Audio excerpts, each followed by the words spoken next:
ഇന്നലെ മുതൽ നമ്മൾ വാർത്തകളിൽ കാണുന്നതും അദ്ദേഹം പ്രസ്താവിക്കുന്നതും ബഹുമാനപ്പെട്ട വിദ്യാഭ്യാസ മന്ത്രി പ്രസ്താവിക്കുന്നത് ഇങ്ങനെയാണ്. സ്കൂൾ മെയിലിലോട്ട് അധികാരികൾ ആവശ്യപ്പെട്ടതനുസരിച്ച് നോട്ടീസ് വിട്ടിട്ടുണ്ട്. പക്ഷേ ഇന്നലെ മുതൽ നമ്മൾ മെയിൽ ഓപ്പൺ ആയിട്ട് ഇട്ട് തന്നെ ഇരിക്കുകയാണ്. പക്ഷെ നമ്മളൊന്നും റിസീവ് ചെയ്തിട്ടില്ല. ഇന്നലെ കോൾ ചെയ്തു. എവിടെ നിന്നാണോ കോൾ വന്നത് അവിടേക്ക് തന്നെ ഞാൻ 2-3 പ്രാവശ്യം കോൾ ചെയ്യുകയുണ്ടായി. ഒരു റിപ്ലൈയും വന്നില്ല. തിരിച്ച് ഇന്ന് രാവിലെ ഞാൻ DD ഓഫീസിൽ നിന്ന് ഒരു വാട്സ്ആപ്പ് മെസ്സേജ് ഉണ്ടായിരുന്നു. ഒരു മെയിൽ അറ്റാച്ച് ചെയ്തിട്ടുണ്ട്. 9:15 ആ ടൈമിലാണ് ഞങ്ങൾ സ്കൂൾ മെയിലിൽ ഇങ്ങനെ ഒരു നോട്ടീസ് റിസീവ് ചെയ്യുന്നത്. അതിന് പ്രകാരം ബഹുമാനപ്പെട്ട വിദ്യാഭ്യാസ മന്ത്രി അഭ്യർത്ഥിച്ച പ്രകാരം നമ്മളത് റിപ്പോർട്ട് കറക്റ്റ് 11 മണിയായപ്പോൾ തന്നെ അത് സബ്മിറ്റ് ചെയ്തു.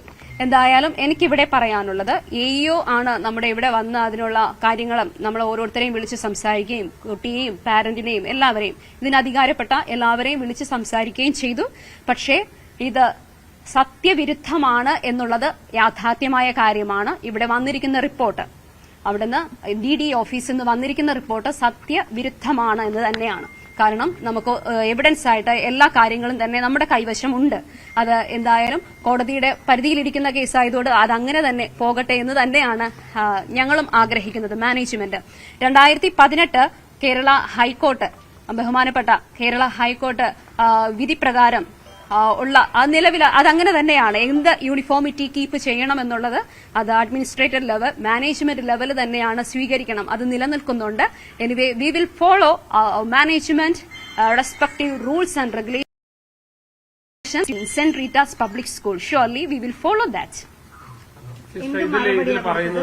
ഇതിൽ പറയുന്ന ഒരു കാര്യം വലിയ ഗുരുതരമായ അച്ചടക്ക ലംഘനം നടന്നിട്ടുണ്ടോ, അല്ലെങ്കിൽ സ്കൂളിന്റെ ഭാഗത്തു നിന്ന് കുട്ടിക്ക് വേണ്ട മൌലികാവകാശം നടപ്പിലാക്കിയില്ല എന്നുള്ളതാണ് പറഞ്ഞുകൊണ്ടിരിക്കുന്നത്. അത് തന്നെയാണോ സംഭവിച്ചത്? Right to education we won't deny. ഞങ്ങൾ ഒരിക്കലും കുട്ടിയെ പുറത്താക്കിയിട്ടില്ല. Still now she is our student. ഇപ്പോഴും അഡ്മിഷൻ രജിസ്റ്ററിൽ she is presently she is our student.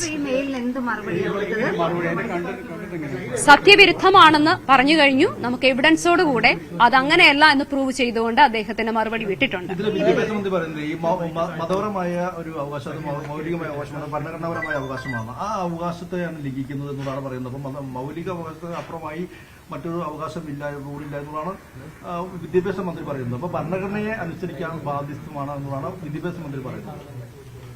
ഇതില് കൂടുതലായിട്ടും വേറെ പറയാനുള്ളത് കോടതി എന്താണോ നമുക്ക് തന്നിരിക്കുന്നത് ദാറ്റ് ഇസ്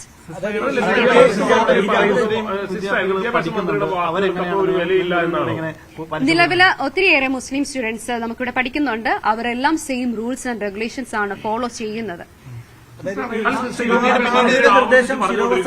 കുട്ടിയെ ക്ലാസ്സിൽ കയറ്റണമെന്നാണ്, അത് പാലിക്കില്ല. സ്കൂളിന്റെ നിയമം തന്നെ മുന്നോട്ട് പോകും.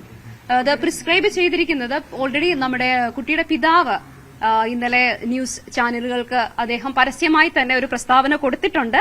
ഞങ്ങൾ സ്കൂളിന്റെ നിയമത്തിനോട് ചേർന്ന് പ്രവർത്തിക്കും എന്നുള്ള ഒരു പ്രസ്താവന കൊടുത്തിട്ടുണ്ട്. ഞങ്ങൾ ഇതുവരെയും പാരന്റിനെ മീറ്റ് ചെയ്തിട്ടില്ല. സൂൺ ഉടനെ തന്നെ പാരന്റിനെ മീറ്റ് ചെയ്യും. ഇപ്പോൾ നമുക്ക് DD ഓഫീസിൽ നിന്ന് ഒരു കോള് വന്നിട്ടുണ്ട്. നമ്മൾ അവർ അഭ്യർത്ഥിച്ചതിന് പ്രകാരം DD ഓഫീസിൽ 11 മണിക്ക് നമ്മൾ മെയിൽ വിട്ടിട്ടുണ്ട്. അദ്ദേഹം വിളിച്ചു പറയുന്നത് അത് ആ മെയിൽ അവിടെ ഇരുന്നോട്ടെ. Anyway we have to get the respond of the parents. പാരന്റിന്റെ റെസ്പോണ്ട് എഴുതി മേടിച്ച് അതും കൂടെ ഇനി നാളെ ഒരിക്കലും അത് വയലേറ്റ് ചെയ്യാൻ പാടില്ലല്ലോ എന്ന് പറഞ്ഞുകൊണ്ടുള്ള ഒരു റെസ്പോണ്ടാണ് നമുക്കിവിടെ വന്നിരിക്കുന്നത്.